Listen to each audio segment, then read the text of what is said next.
So hi, I'm Sean. I'm originally from Goa and I'm into bird breeding as well. Wait, where's Goa? So Goa is in India. It's a Portuguese colony along the coast of India, and I've been breeding birds also for a pretty long time, 20, 25 years plus. And I specialize basically in African greys, macaws, Oh. and some Eclectus and some other birds as well. So how did you find out about Myko's aviary? So actually, I've been following you guys online as well, and then a couple of my friends were telling me that and I was supposed to be in Bali. Unfortunately, due to work, I couldn't get there. Oh man. But I hope that you guys can come to Thailand. Thailand. Yeah, And that's we're in going. October, so that's going to be really big. Tony is a very good friend of mine. Ah, as well. really? Yeah. Say hi, Tony. Yeah, hi Tony. So Tony and I, we now have both same friends. Yeah. So you stay. You're half So I'm Filipino, here right? staying. Yeah, we live in Cabanatuan. Uh-huh. Yeah. Unfortunately, I don't have birds here. Oh. But every chance I get, I try to go in and see other breeders and see other places as well. Good, good. Yeah. And And so, so, the setup With looks really nice. what you see here, you give us tips, okay? Yeah, definitely. A lot of ideas, a lot of things to see. Yeah, we've been just birding for like after the pandemic. Oh, okay. So it's Okay. not long. It's But you're doing a lot of things that are right, especially with the designs of the cages and Yeah. setups. I always prefer suspended cages. really? Hygiene is much better. The birds feel better. The setup's nice. It's very cool. Get the right amount of sunlight. Yeah. They get the right amount of shade, and the birds seem to be happy. That's very important. But I had to do lots of work. When I'm not contented with the design, I change it. Yeah. It's like learning. You never. Every time you start a new setup, and you have a new bird, you have to do something different. Uh-huh. Yeah, it's either a different nest box, a different design of space, different mannerism which a bird needs to breathe in. Yeah, so every bird has its own requirements. Uh-huh. So like even how the eclectus are set up, this is good for the males. Oh. The females seeing other males, Uh-huh. this is actually a driving force for them to breed. Really? Yeah, because actually in the wild what happens is the females have one nest box Uh-huh. and they'd be on a single tree and multiple males will come to feed them, right? So by visually seeing other males, the male that's in the cage is more motivated to feed the female. Oh. The tendency is you never notice it. If you put 2 or 3 males in, yeah, the female will just choose one male, but she'll allow all the males to feed her. So I'm like doing something good here. Yeah, so it's something it's important that you can get to know. Yeah, I just found out from the books, and from other Yeah. bird breeders also. So Doc has lots of good tips. Yeah, it's lots of good. He's really good into birds. He's into birds. For how many years have you been I've been breeding birds since I was a kid, so it was always a family thing of us to have birds. And then initially we started with smaller birds, and then I specialize basically in African greys and African grey? yeah, macaws and African greys, cockatoos, yeah. But African greys is really my forte. All kinds of Macaw? Yeah, I've got blue golds, green wings, scarlets, yeah, about severes. Unfortunately, a rare- Yeah, it's a it's rare rare. one. It's rare. Yeah, yeah. But from my experience, there's a lot of different things. Especially when you're breeding specific birds, you have to really know what they require. Like so, the idea of keeping birds of the same type together, Yeah. it doesn't always work. But with Eclectus parrots, it's very good because the males need to be visually calling each other. The females need to hear other males calling. That stimulates breeding. How about the weather, the temperature? So the temperature in of course, Philippines has got great temperature. Yeah, it's nice. So ideal for It's the bird? ideal for breeding certain species of birds. Yeah, Okay. yeah. Actually, I would love to have a macaw set up in something like this because macaws, they need big cages. They need space. Yeah. People breed them in captivity in smaller cages, but that's stress breeding. So out of stress, when you put them into smaller cages, they'll breed 1 cycle or 2 cycles. But in a bigger cage, So Yeah. what's big? I mean, what's the big So size like my standard size cages for the macaws is for a pair? for a single pair Yeah. is like I have 20 feet, 20 feet By? length and about 5 meters. That's 20, 5 meters, Yeah, yeah. 5 meters height. Yeah. And the width should at least minimum be at least about 10 feet. 10 Yeah. feet to about 3. That's more than 3 meters. 3 meters, yeah. Yeah. The ideal, that's just a standard size, yeah? And like depending on what kind of a macaw, you have to know where to set the nest boxes as well. So Do you like, need, trees inside or? so macaws don't really like huge, everybody believes it's a big bird, it needs a big box, right? Okay. It needs a comfortable box. Yeah, if a box with a diameter of a meter is more than enough to breed a macaw in.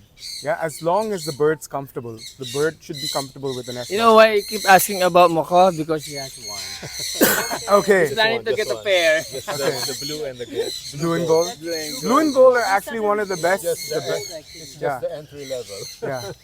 So when you start with macaws, Yeah. like the maturity of blue gold would be approximately 4.5. The captive bred ones, 4.5 to 5 years. Just 4.5 Yeah, 4.5 to 5 years, they're already matured. The way you know they're matured Yeah. is the eye color. So the maturity, as the bird matures, the eye color will go a yellow, Yellow. a bright yellow color. Yeah, so then you see that it's as it matures, the facial features change. Okay. Yeah, the bird goes into a different like kind of a look. Yeah, more maturity into the bird. And what I love to do is basically, if it's possible, leave multiple birds in one cage and let them pair naturally. Multiple. Multiple Natural birds. pairing. Natural pairing. Because natural pairing. I've seen, How will you know that they are? oh, with a macaw, you'll know. As soon as they're in the cage and they pair, they groom each other, they clean each other, they'll feed each other. Yeah, they clean each other's plumage. Yeah, even to the extent that they will bathe together. Yeah, and when they roost at night, they'll make sure that they sleep together. The other birds will automatically move So away. the forced pairing is not advisable. Force pairing is not advisable, but in cases where you can't get access to many birds, Yeah. never introduce your birds simultaneously. Introduce them gradually. Meaning, how do you do Yeah. that? So what we do is we'll have one in one cage, one in the other cage, and then allow them to interact with each other through the cage With the partition. with a partition, so they don't harm each other. Yeah, so and then they can. You'll notice if they're responding to each other, the female will automatically move towards the male. The male will be more vocal and a little more destructive. He'll start chewing through things in his cage. He'll bite the wood. He'll bite any chewables in the cage, and then he'll be more vocal. He'll be very screechy in the morning, very screechy in the evening. So eventually, you have to let the two of them get together, and then monitor them for a week at least to see that they're grooming each other. There's no harm to anyone, and then they bond. That's how. Another thing that you can ask Doc about your bird is the golden conure. He has a golden conure. Oh, golden conures are. A pair of golden conure, but I noticed that the feather is not developing Okay, good. golden conures. Yeah. When golden conures come into nesting, the feathers go bad. Oh, Doc. So it's every. You'll notice that when the pair of golden conures is nesting, Yeah. that the female plumage will go bad. Yeah, it's very Go bad. ugly. Go bad. It'll go ugly. But ever since it's bad. So people who has no experience with it, right, think that maybe there's something wrong with the bird. But the bird is actually coming into nesting. But that's But the problem several is you months. don't have a nest. So they need a nest box. It's just a pet. No, I made a small palm tree nest. Okay. Made a hole in it, but they destroyed the top of it. But that's too small for them. I think small? a standard size box, like see a sun conure box is even small for a golden conure. So I don't know why the. Then later, plumage Doc, is we not will that- since we will visit your place there. Well, anyway, Uh-huh. can we shift now to umbrella? sure, I just need something from the umbrellas because I need tips. What can you say about the umbrellas? So the umbrellas actually among all cockatoos are one of the easiest to breed. Huh? Yeah. They're the easiest. Yeah, I do think that umbrellas are. It's a lot about diet. You see your birds like TJ. Your birds are really well bonded. Uh huh. You can see they're settled, they're calm. even though there's an outsider in the aviary, Uh-huh. the birds are not reacting, screeching. Uh-huh. There's no mannerism where the bird is insecure. Uh-huh. So they're happy birds. Yeah, good. Yeah. So that's a very good sign. That's a very good sign. Are they taking to the nest boxes? Some of them, yeah. I think these two are good, and these two here, because I checked the branches Inside the boxes, yeah. The moment So they're they're chewing through the branches the also? two pairs are. So I see you're using, is this eucalyptus? This is No, eucalyptus. it's just a regular branch that I can source from here. This is guava or eucalyptus? Yeah, guava. Guava. Yeah. So cockatoos like eucalyptus. Oh, really? Yeah. Uh-huh. So what I've seen with many people, many of my friends who are breeding cockatoos, they put a lot of eucalyptus into the cockatoo cages, especially tender branches. It has something to do with the oil, the smell, Yeah. the regular feel of the nesting material. So you'll see if you have put eucalyptus stems into it and let them chew through it, that instigates them into breeding. So I've seen a lot of cockatoos, especially Galahs, Yeah. umbrellas, especially what do you call these goffins and Goffin, yeah. they really like the eucalyptus. They chew through the eucalyptus, they make up like a patchy nest, and then they would lay immediately on that. And cockatoos like to nest. They like to have sticks and stems inside their nest to give them security when they're breeding. So they use when you put in these kind of things, these are like a breeding aid. They push them towards breeding and security. It's also good for the cockatoo's feather plumage. Uh-huh. So if you have any issues ever, if you notice that your nest boxes have mites or anything, Yeah. and you use eucalyptus, gone. No more mites, no more. So insects. they're like an It's like- insecticide, it's like an natural insecticide, natural insecticide. Yeah. insecticide. So for your diets with the big birds, like what I have here, since you're familiar with the Philippines, what do you think is best? So a lot of my friends feed pellets. I don't agree with that. Yeah, I don't. We're also. so lucky that in Philippines we get everything fresh. Yeah, you get vegetables fresh, you get fruits fresh, you get everything fresh.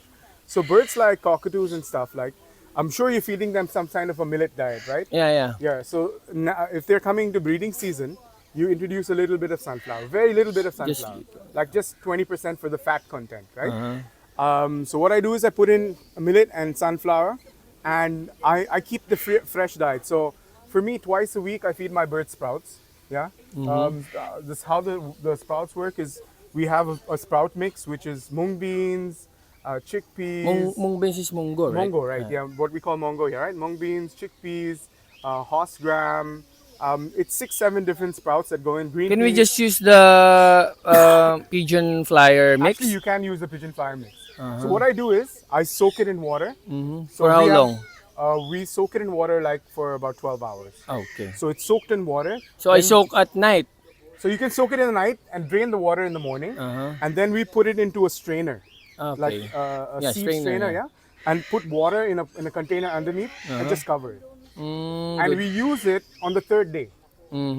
Yeah, and since I have a large quantity, mine's like a 5.5, 6 kilo capacity that goes one time. I'll show you some pictures of how we do it, and then we wash it out and we put in the sprouts. But my sprouts are steamed for like 15 minutes, just to keep the lifespan. The heat can spoil the sprouts very fast. So we steam them for like 15-20 minutes. Put them in. They're good for the half the day. Then they're removed after that.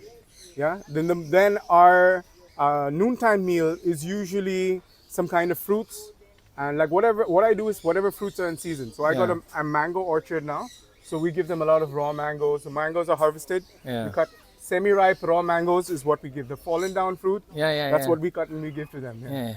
And coconuts is a must because you won't realize it, but these birds love coconuts. Of course. Love, As they you can love see coconuts. here. Yeah, Here. just see what they do to the coconuts, man. Everybody's wondering how did they do it? Oh, you just have they to love watch it. them. They just have to watch them. That's it. They climb up, throw it down, tear it apart till they get to the coconut.